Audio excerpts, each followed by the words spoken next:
Sagittarius.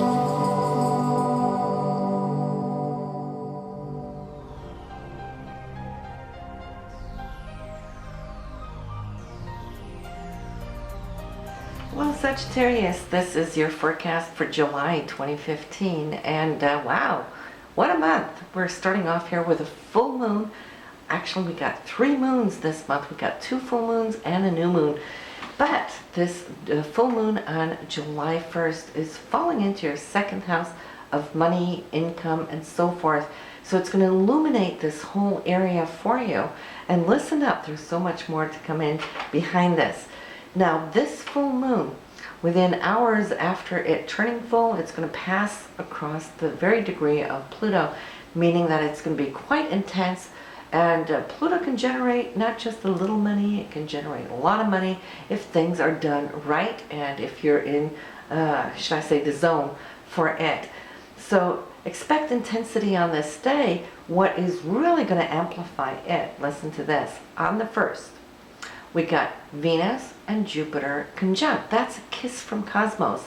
Venus rules love, romance, anything that Jupiter touches, it expands it. So it might expand your love and romance here, but it could also expand your wallet because Venus also rules money. So having the full moon and that Pluto in your income sector, having Venus and Jupiter connect like this, well, hey, you know, maybe this is what you have been waiting for so long. That can come into being.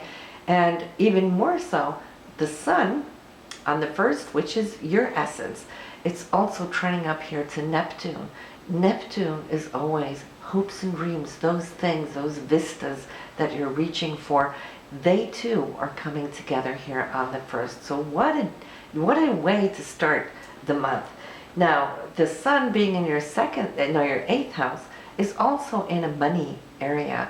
It's more shared resources, the money that you have with your partner, or whether it's investments or royalties, commissions, and so forth.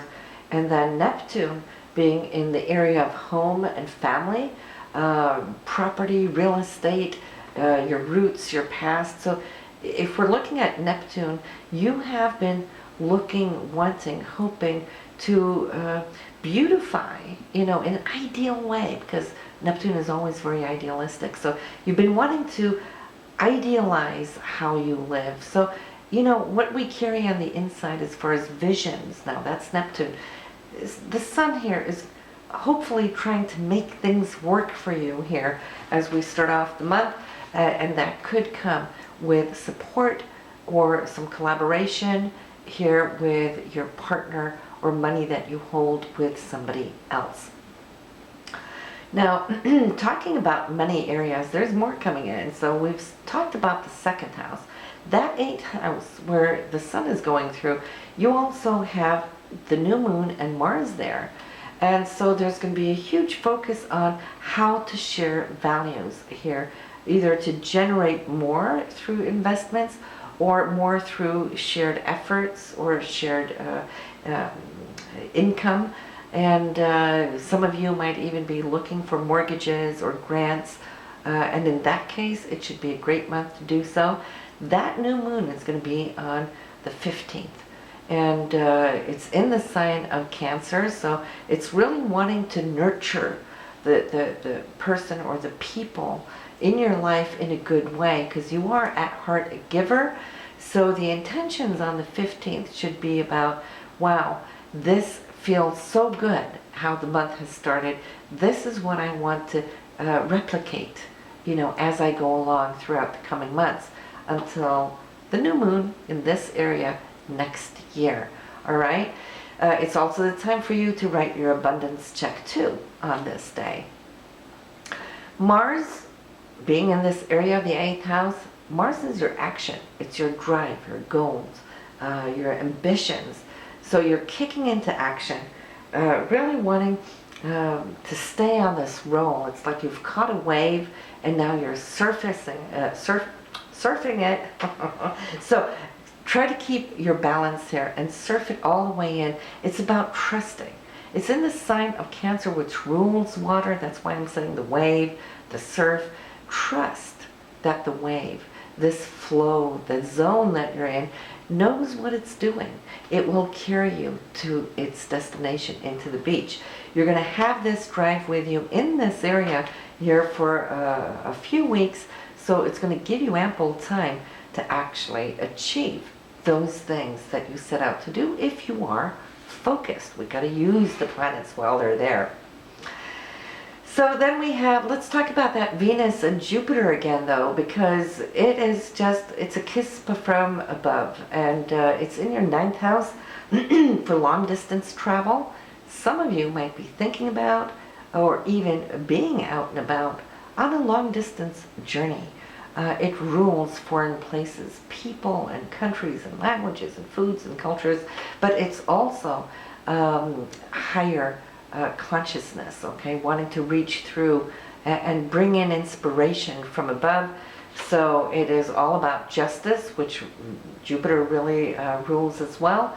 If some of you have been waiting for some outcome, say within the justice system, well, then this should bring you good news here today.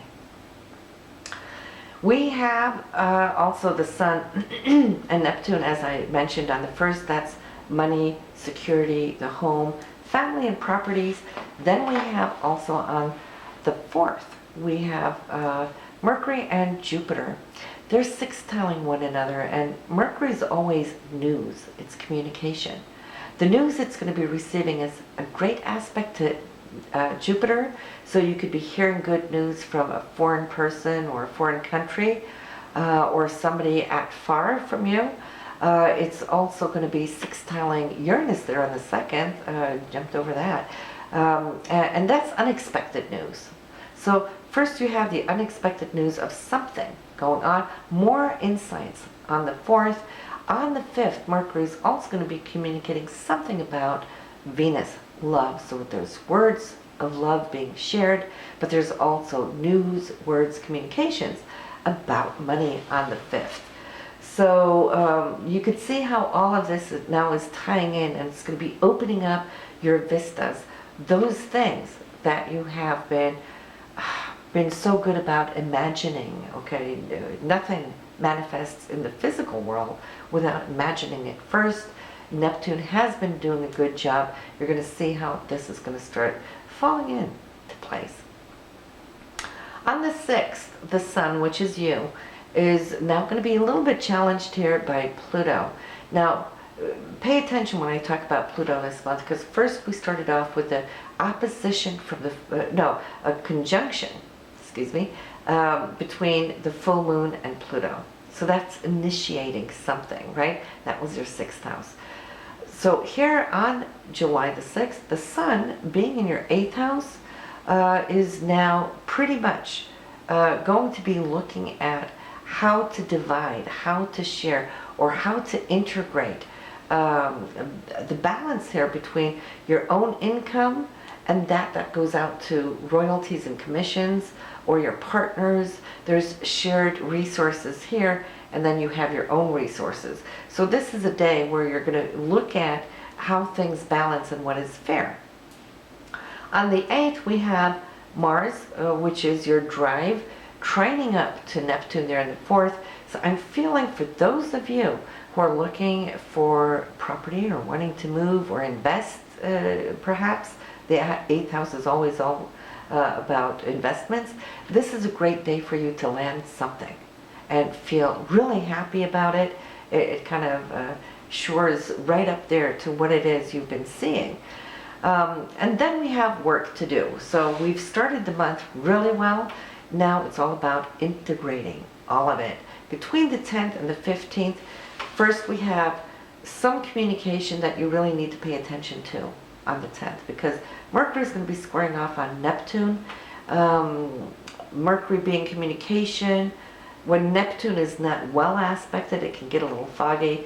So you might feel here, if you're insecure that you're not hearing something correctly, don't be afraid to ask. This is when you want to trust but verify. On the 13th, the Sun, you, and Uranus. Now Uranus is in the 5th house of creativity. The Sun is still in that 8th house. So it might be a project that you're working on. This now needs to be looked at. How much is too much? How much is too little? So there's a balancing aspect there. For those of you going into business for yourself, for example, it's not a time to jump right now. You might have had good news here, knowing that you got stuff going on, but you still want it to be secured in a proper way. And that's what the 14th is going to bring, the very next day. Venus, which is money or also romance, it's going to be tested up to Saturn.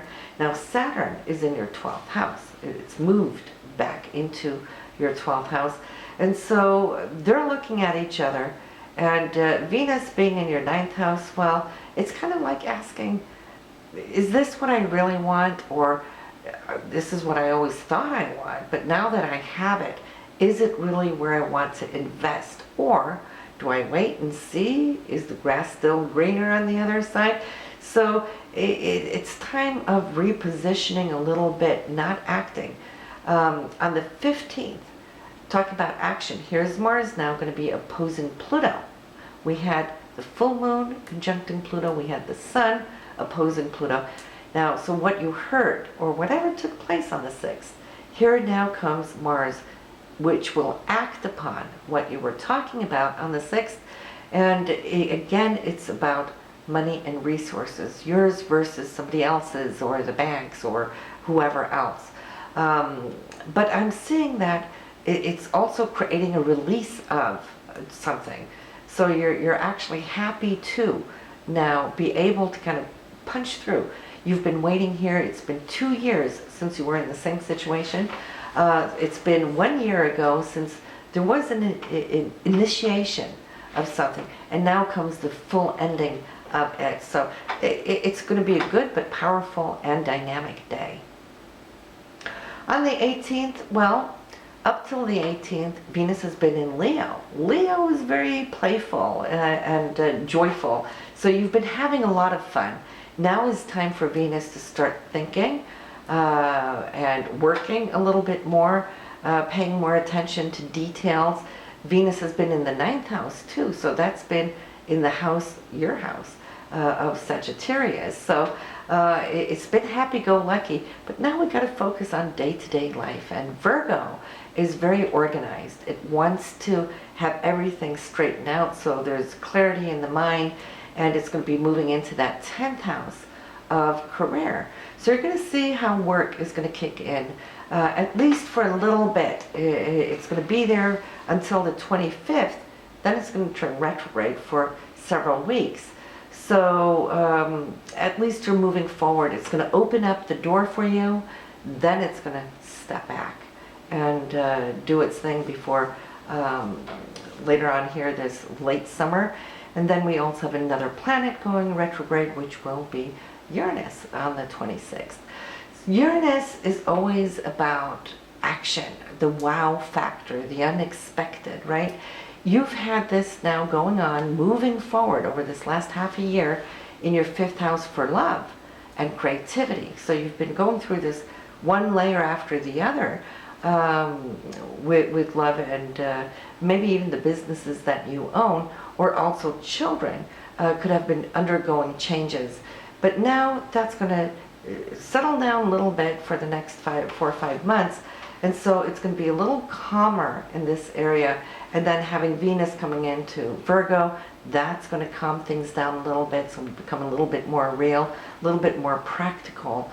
And so that's how the end of the month is going to be. But then we have August. So that's a whole new chapter we'll be talking about here next month.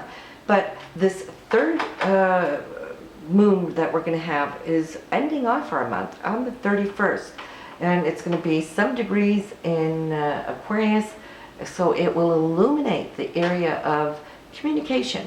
It's going to be very focused, incredibly important for those of you having meetings. Well, the full moon is really going to bring this up. The moon is also our reactions, our responses, our emotions. So some of you might find yourself being very emotional in your communication here at the end of the month, but it's not often that we are visited by 3 moons in a month. So hey, listen, enjoy it, and I will see you there in